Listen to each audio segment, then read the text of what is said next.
তো দেখুন বন্ধুরা, আজকের ভিডিওতে কিন্তু আমি আপনারা কি করে খুব সহজে ঘরে বসে আপনাদের অ্যাকাউন্টে ডিবিটি লিংক আছে কিনা, মানে ডিবিটি এনেবল আছে কিনা সেটা চেক করবেন, সেটা দেখিয়ে দেবো। এবং তার সাথে সাথে কি করে আপনারা খুব সহজে কিন্তু ডিবিটি লিংকটা যদি নাও থাকে অ্যাকাউন্টে তাহলে করিয়ে নেবেন সেটাও কিন্তু বলে দেবো। তো বন্ধুরা, ভিডিওটা কিন্তু অত্যন্ত গুরুত্বপূর্ণ হতে চলেছে আপনাদের সকলের জন্য। আশা করি আপনারা কিন্তু সকলেই শেষ অবধি থাকবেন, তাহলে পুরো বিষয়টি পরিষ্কার হয়ে যাবে। এবং তার সাথে সাথে আপনি যদি আমার এই চ্যানেলে নতুন হয়ে থাকেন, আমার স্মার্ট লাইফ উইথ ত্রিদীপ যে ইউটিউব চ্যানেল এবং ফেসবুক পেজ, সেখানে যদি নতুন হয়ে থাকেন অবশ্যই সাবস্ক্রাইব করে রাখবেন। এবং তার সাথে সাথে আমার এই প্রোফাইল ত্রিদীপ ভৌমিককেও অবশ্যই ফলো করে রাখবেন এই ধরনের ইনফরমেশন সবার আগে দেখার জন্য।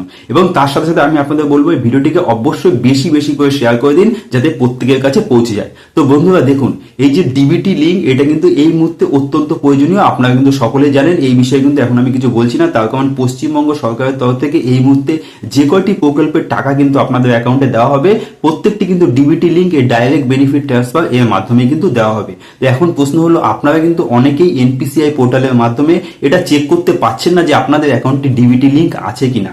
আমিও কিন্তু ভিডিও বানিয়েছিলাম যে এনপিসিআই পোর্টালে কি করে চেক করে বা কি করে এনেবল করানো হয় সেটা দেখিয়েছিলাম, কিন্তু দেখা যাচ্ছে তারপরের থেকে এই মুহূর্তে কিন্তু এনপিসিআই পোর্টালটা ঠিকঠাক কাজ করছে না। আমার কাছে কিন্তু অনেক এসএমএস আসছে, অনেকেই কিন্তু বলছে তারা কিন্তু ঠিকঠাক করতে পারছে না। হয়তো খুব সকালের দিকে অথবা বেশি রাতের দিকে কিছু সময়ের জন্য কাজ করছে, সারাদিনে কিন্তু কোনো রকম কোনো কাজ হচ্ছে না, যার ফলে কিন্তু আপনারা কিন্তু অনেক প্রবলেমের মধ্যে আছে। অনেকেই আমার কাছে কমেন্ট করছে তারা কিন্তু করতে পারছে না। তো আজকের ভিডিওতে কিন্তু আমি আপনাদের সেটাই বলবো। তো আর দেরি না করে চলুন দেখে নেবেন যে আপনারা কি করে খুব সহজে ঘরে বসে এটা চেক করে নেবেন আপনার ডিবিটিটার লিংক আছে কিনা। এবং ভিডিওর শেষে কিন্তু আমি আপনাদের বলে দেবো যে আপনারা খুব সহজে কি করে ডিবিটি লিংকটা করিয়ে নেবেন। তো অবশ্যই আবারও বলবো, ভিডিওটিতে শেষ অবধি অবশ্যই থাকবেন। তো চলুন দেখে নেবেন। তো দেখুন বন্ধুরা, এর জন্য কিন্তু আপনারা সোজা চলে যাবেন আপনাদের ফোনের গুগল ক্রোমে গিয়ে কিন্তু আপনারা টাইপ করবেন মাই আধার। গুগল ক্রোমে গিয়ে আপনারা টাইপ করবেন মাই আধার সিডিং স্ট্যাটাস। তো দেখুন এখানে লেখাই আছে মাই আধার সিডিং স্ট্যাটাস। এটা টাইপ করে আপনারা সার্চ করবেন। সার্চ করার পরে এরকম একটি ওয়েবসাইট চলে আসবে। একদম উপরে আপনারা দেখতে পাচ্ছেন UIDAI ব্যাংক সিডিং স্ট্যাটাস মাই আধার। তো এর উপরে আপনারা ক্লিক করে দেবেন। ক্লিক করার পরে একটু ওয়েট করবেন। ওয়েট করার পরে দেখতে পাবেন এরকম একটা ইন্টারফেস কিন্তু আপনাদের সামনে চলে এসছে। এই যে ডান দিকে আপনারা দেখতে পাচ্ছেন লগ ইন বলে একটা অপশন কিন্তু আপনারা ডান দিকে দেখতে পাচ্ছেন। তো এই লগ ইনের উপরে আপনাদের ক্লিক করতে হবে। তো সবার প্রথমে আপনাদের কি করতে হবে, লগ ইন করার জন্য এখানে কি চেয়েছে, এখানে চেয়েছে আপনার আধার নাম্বার। তো এইখানে কিন্তু আপনাকে আপনার আধার নাম্বারটা সঠিকভাবে বসিয়ে দিতে হবে। আমি কিন্তু আমার আধার নাম্বারটা এখানে বসিয়ে দিচ্ছি। দেখুন আধার নাম্বারটা সঠিকভাবে বসানোর পরে এখানে আপনারা একটা ডান দিকে ক্যাপচা দেখতে পাচ্ছেন। তো এখানে এন্টার ক্যাপচার জায়গায় কিন্তু এই ক্যাপচাটাকে বসিয়ে দিতে হবে। তো দেখুন ক্যাপচাটা বসানোর পরে কিন্তু আপনাদের এখানে লগ ইন উইথ ওটিপি যে অপশনটা আছে এর উপরে টাচ করে দিতে হবে। আপনার কাছে একটি ওটিপি আসবে, আপনার যে মোবাইল নাম্বারটা কিন্তু আধারের সঙ্গে লিঙ্ক আছে সেখানে কিন্তু একটি ওটিপি আসবে। তো সেই ওটিপিটাকে এখানে বসিয়ে দিতে হবে। তো আমি একটু ওয়েট করছি ওটিপির জন্য।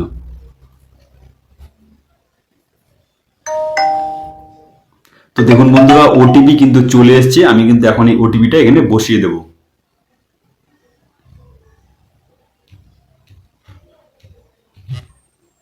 ওটিপিটা বসানোর পরে এই লগ ইনের উপরে আপনারা ক্লিক করে দেবেন। সিম্পলি লগ ইনের উপরে ক্লিক করে একটু ওয়েট করবেন। তো দেখুন বন্ধুরা, আপনারা দেখতে পাচ্ছেন ওটিপিটা বসানোর পরে লগ ইনে ক্লিক করার পরে কিন্তু এরকম একটি ইন্টারফেস আপনাদের সামনে চলে আসবেন।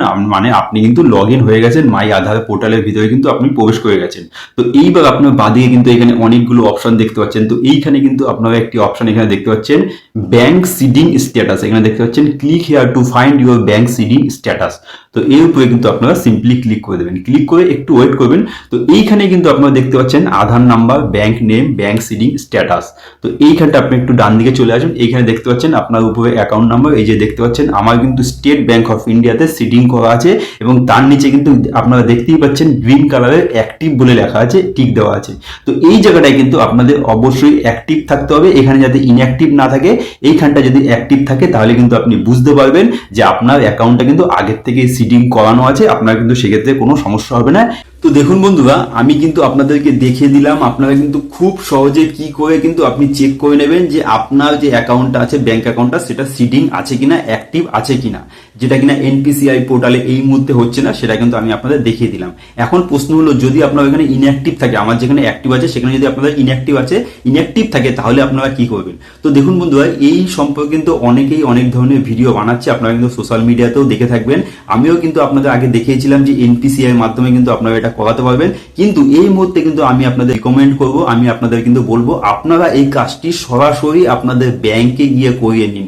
হ্যাঁ বন্ধুরা, আপনারা সরাসরি আপনাদের ব্যাংকে গিয়ে ছোট্ট একটি হয়তো ফর্ম ফিল আপ করতে হবে। আপনারা আপনাদের আধার কার্ড নিয়ে যাবেন, ব্যাংকের যে পাসবই আছে সেই পাসবইটা নিয়ে যাবেন, সেইখানে গিয়ে কিন্তু আপনারা এই সিডিংটা করিয়ে নিন, তাহলেই কিন্তু আপনাদের জন্য ভালো হবে। তার কারণ এই মুহূর্তে দেখা যাচ্ছে অনলাইনে কিন্তু অনেক ধরনের সমস্যা হচ্ছে, ঠিকঠাক হচ্ছে কি হচ্ছে না। আপনারা গিয়ে কিন্তু বায়োমেট্রিক দিয়ে ব্যাংকে গিয়ে এটা করিয়ে নিন। তো এটাই কিন্তু আপনাদের জন্য সব থেকে সুবিধা এবং সব থেকে সহজ, এবং আপনাদের জন্য এটাই সব থেকে ঠিক হবে। তার কারণ হচ্ছে কি, তাতে আর কোনো সমস্যা থাকছে না।